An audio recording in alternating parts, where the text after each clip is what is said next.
Hi folks, this is Tony from iFormBuilder, and this video is meant to show you how you can take your iFormBuilder records and push them across into your Salesforce account.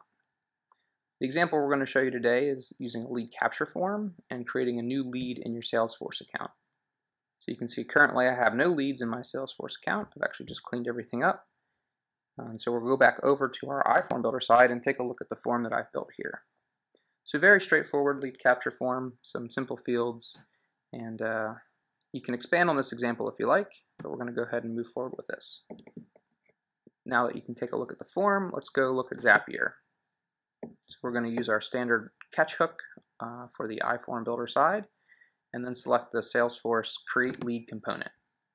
As I mentioned, you can do other tasks in Salesforce, but let's go ahead and stick with the lead. Once we've defined that we want to create a new lead, Zapier creates this web address that we need to copy and paste and set up in the iFormBuilder form assignment. So in your iFormBuilder console, you're going to go to form assignment and then find the form that you're interested in connecting the service to. Click on the assign button, and then you scroll down until you see the post XML section and just paste in this web address. Click the key value pair checkbox down below here, and then add in an email address for any errors that might be incurred, and go ahead and click update. You're all set on the iFormBuilder side, so let's go back to Zapier and take a look at what we need to do next.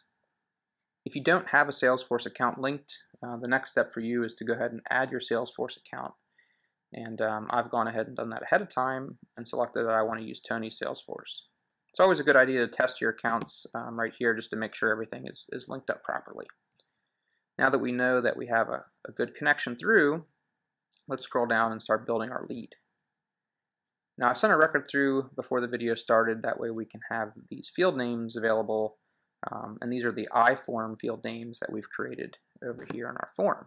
So if you take a look at today's date, company name, first name, these are all the fields which are being replicated over here. And the way Zapier does it is actually based on the table name and then the field name. So it's quite easy just to take these to drag and drop into the components or into the Salesforce fields where you want them to be represented. I actually do not want to use salutation, so I'll just highlight that and delete it. And you can see that I've gone ahead and set the relationships up ahead of time. So we're going to put the last name iForm field into the last name field on the Salesforce side. Same for first name, and then down through company and all the other fields. One thing to note is that you can actually combine data from multiple iForm fields into a single Salesforce field.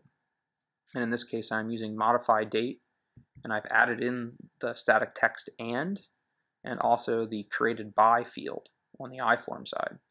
So what this will give me in the street field is some data which is telling me when it was modified and who it was modified by. And you can configure that however you like. We'll skip over these other optional fields that are available on the Salesforce side since our form is not set up for those yet. And once we're satisfied that everything is connected properly, and we can go down here and have the option to either apply a filter or not apply a filter. This might be helpful if you're trying to not send every request through to Salesforce, only qualified ones. In our case, we want to see every record that is sent across in our Salesforce account. So we're going to skip the filters for now, and we can come down here to the test section. And since I've sent a record through, I can load a sample up.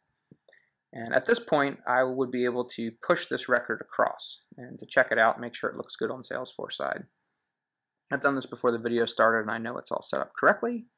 But this is always a good spot to test and make sure everything is linked up properly. Since I've done this ahead of time, let's scroll to the bottom and just enable and start syncing new data. Now that the service is active, we can see right here everything is live.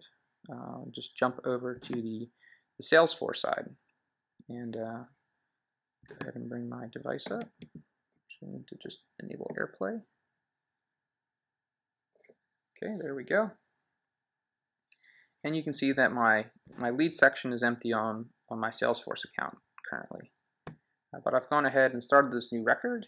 So you can see our lead capture form on the device, company name for Zarian Software, my first and last name, email address and phone number, as well as a picture.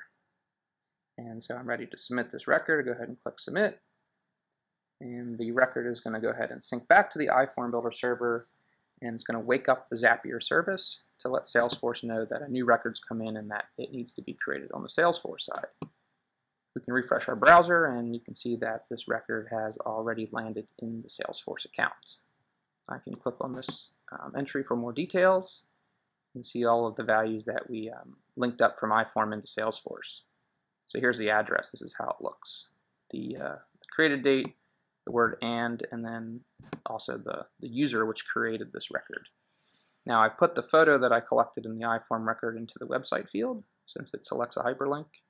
And if we click over to here, you can see the picture that I collected. So as you can see, not too bad to set up, and there's other things that you can do, files, groups, contacts, all sorts of fun things. You just need to kind of come over here to the Zapier side and see what type of service you'd like to set up. Just to go back and show you, if we click edit, we did the create lead, but they have the other options for case, count tasks, and all the other ones below. Create custom object I haven't played around with yet, but I imagine that can cover a lot of needs. So we hope you find that this is useful, and stay tuned. We'll be coming up with some more examples shortly. Thanks.